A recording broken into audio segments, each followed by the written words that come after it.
Dershowitz, this is the quote. Now, I haven't seen this because I almost want to like vomit when I have to listen to Alan Dershowitz. Things start coming up. But from what's being reported in these quotes, and again, this could be really selective. He said the clock is a double-edged sword in this election because if they don't have enough time, but if they can put forward a sufficiently strong case, they may be able to get some Republican secretaries of states or legislators to say, look, we just don't have enough time to certify these electors. And if they can bring down the number of electors, 35 to 37, from the 305 and bring it down to 267 or 268, then the election goes to the House where the Republicans win. So he's telling you, and apparently this strategy may involve the Supreme Court. Let's just say something right now about Alan Dershowitz, okay? Not a fan of Dirty Dersh.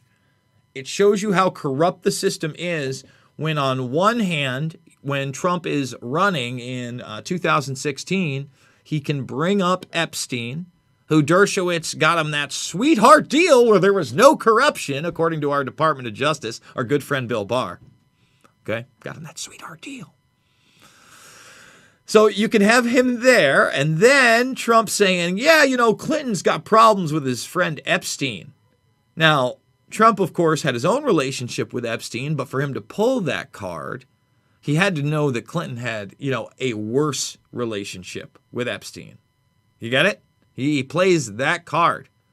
But then you fast forward, and the Dirty Dersh is on his legal team and again, what was a bullshit impeachment. Everybody that was actually studying that knew. I never thought in 2000, I believe, and it was either in late 2017 or early 2018, when I played that clip of Joe Biden laughing and joking with Richard Haass, the head of the CFR, in front of the Council on Foreign Relations on this panel, okay, of withholding $1 billion from flying in, withholding $1 billion from a Ukrainian leader unless they fired a prosecutor who was looking into his son.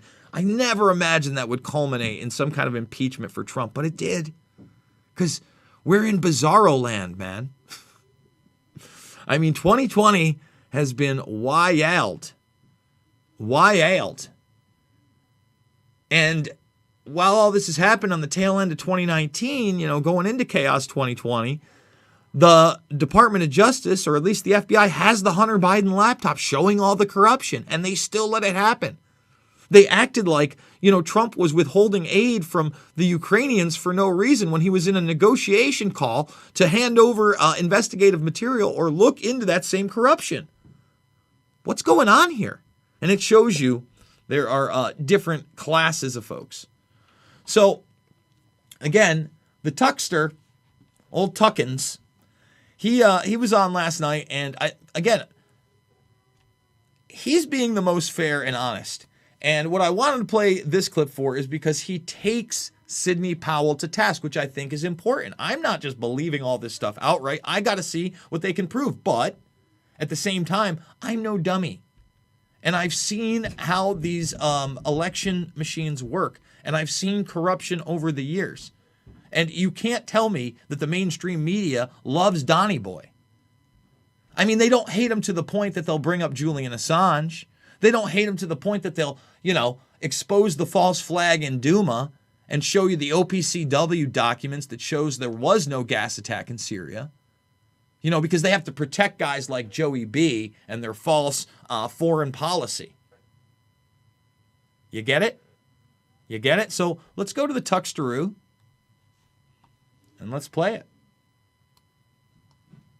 By former prosecutor Sidney Powell, who has also served as General Mike Flynn's lawyer. For more than a week, Powell has been all over conservative media with the following story. This election was stolen by a collection of international leftists who manipulated vote tabulating software in order to flip millions of votes from Donald Trump to Joe Biden. The other day on television, Powell said of Trump that when the fraud is finally uncovered, quote, I think we'll find he had at least 80 million votes. In other words, rigged software stole about 7 million votes in this election. Which, by the way, is plausible, okay? And I think, again, That's what's really important. And Tucker plays both sides here, which I think is really important, because without the evidence, you can say it till you're blue in the face. It doesn't make it true. It's just like without evidence, you can't say it's not true. And if you're not for what? One vote, one person, what are you for? Seriously. I mean, you look at this election and you can't tell me there wasn't an opportunity with fraud with those mail-in voting systems. Give me a break. I mean, that was the biggest joke in the world. And if you can go get eggs at Walmart, if you can go get gas, I mean, how many people out there have been so terrified that they've not left their home in the last 8 months? Come on. Unfortunately for the elderly, a lot of them have been held captive. That's sad. But again, let's go to this piece. And again, I think he nails it. Here's some of what Powell said today about the software. One of its most characteristic features is its ability to flip votes.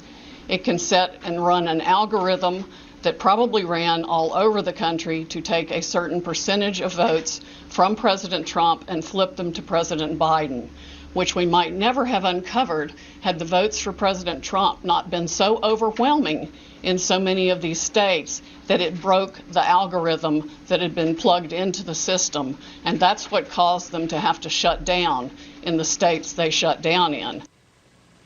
That was a few hours ago, but Sidney Powell has been saying similar things for days. On Sunday night, we texted her after watching one of her segments. What Powell was describing would amount to the single greatest crime in American history. I would also argue that Tucker is wrong here. It is not the single greatest crime in American history. If it happens to be true, okay, then it would be one of the many egregious crimes in American history enabled by what? The media, military, industrial complex. Amongst them would be the Kennedy assassination. By the way, I'm going to be on a panel on Sunday via the Kennedy assassination, where if you want to learn about Warren C. DeBrew and other possible people connected to the actual killing of Kennedy, I encourage you to check that out. That'll be over at the Slow Newsday channel, and maybe I'll tape my own feed and put that up here. I haven't really decided. To, of course, 9/11. Okay, 9/11 being a huge move. I mean, but you could also talk about the perpetrating of the Vietnam War on the American people, right? I mean, the Gulf of Tonkin incident is another one of those egregious crimes that cost many lives. The weapons of mass destruction lie is another one. I mean, we go on and on and on and on and on. And as far as rigging elections, you think this is their first rodeo? I don't believe so. We've covered a lot of voter fraud over the last decade plus via the Info Warrior, guys. Millions of votes stolen in a day. Democracy destroyed. The end of our centuries-old system of self-government. Not a small thing. Now, to be perfectly clear, we did not dismiss any of it. We don't dismiss anything anymore, particularly when it's related to technology. We've talked to too many Silicon Valley whistleblowers. We've seen too much. After 4 years, this may be the single most open-minded show on television. He's not wrong there. I mean, I'm not going to lie. And guys, I never used to love the Tuck. I mean, man, you go back in the day when I used to do Bubba Radio Network with Scott Ledger. Rest his soul. R.I.P. Scott. Miss you big time, brother. But when I was doing that and Tucker would come on Bubba, and he even did Dangerous Conversation a couple times, I was no fan of the Tuckster. No fan. Boy, has he come around. We literally do UFO segments, not because we're crazy or had even been interested in the subject, but because there is evidence that UFOs are real and everyone lies about it. There's evidence that a lot of things that responsible people used to dismiss out of hand as ridiculous are in fact real. Oh, imagine that. And again, we've done the UFO topic. We talk about how the vast majority are more than likely propulsion systems or other type of black military projects that the public is not privy to via historical record that you can check out. But again, he's asking the questions. He doesn't say little green men and aliens, and he's right. You know, there's a reason why more and more people have gravitated to this information over the years is because they know they're being lied to on some level over and over again. And at some point in your adult life, you have to decide that you don't want to be treated like a child. We don't care who mocks it. The louder the Yale Political Science Department and the staff of the Atlantic magazine scream, "conspiracy theory," the more interested we tend to be. That's usually a sign you're over the target. A lot of people with impressive-sounding credentials in this country are frauds. They have no idea what they're doing. They're children posing as authorities, and when they're caught, they lie, and then they blame you for it. We see that every day. It's the central theme of this show, and will continue to be. And it's not new, okay? As I illustrated in my interview with John McDermott, when it was, about the anniversary of Loose Change. It's an Esquire magazine. They got hot comic Tim Dillon in there and Mark Cuban for quotes. And they go back to the Popular Mechanics people.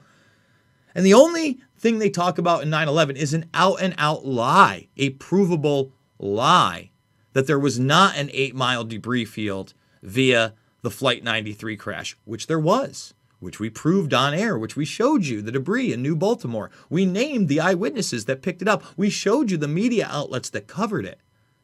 And then we showed you for the past 14 years, since they put out some book and gaslit me and continue to do so through Hearst Publications, Inside Edition now, which is Viacom, they're never fact check. I can literally put the evidence on air with the author, say, why didn't you fact check this? You told me you were fact checking. And I just get the, well, whatever. Don't you believe in magic, Jason? Can't you concede on that day something magical happened? I mean, get the fuck out of here. All right? Period. So this is not a new phenomenon. And it's not new to Jason Burmis, and it wasn't new to 9/11. It's been going on for quite some time. So that's a long way of saying we took Sidney Powell seriously. We had no intention of fighting with her. We've always respected her work. We simply wanted to see the details. How could you not want to see them? So we invited Sidney Powell on the show. We would have given her the whole hour. We would have given her the entire week, actually, and listened quietly the whole time at rapt attention. That's a big story. But she never sent us any evidence, despite a lot of requests, polite requests, not a page.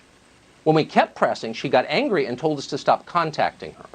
When we checked with others around the Trump campaign, people in positions of authority, they told us Powell has never given them any evidence either, nor did she provide any today at the press conference.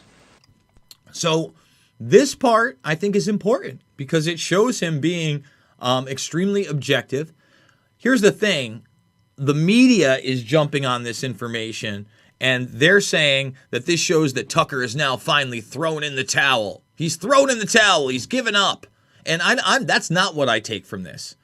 This is somebody who's just trying to be honest. He's saying, look, I was going to give her the opportunity to come on this show. Number one, it's the highest rated show in its time slot, if not overall, in cable news. You're going to give her the show to present the evidence, and she declined. It's important. Powell did say that electronic voting is dangerous, and she's right. We're with her there. But she never demonstrated that a single actual vote was moved illegitimately by software from one candidate to another. Not one. So why are we telling you this? We're telling you this because it's true. And in the end, that's all that matters, the truth. It's our only hope. It's our best defense. And it's how we're different from them. We care what's true, and we know you care too. That's why we told you. Maybe Sidney Powell will come forward soon with details on exactly how this happened and precisely who did it. Maybe she will. We are certainly hopeful that she will. What happened with the vote counting this month, and at the polling places in Detroit, and the polling places in Philadelphia, and so much else, actually matters. It matters no matter who you voted for. It matters whether or not you think this election is already over. Until we know the answers to those questions conclusively and we can agree on them, this country will not be united. Boom! I'm with them. I think that was an important segment. And again, I'm not trying to, go full Tuckster, but I think that is, in fact, the way that you need to present these things, correct?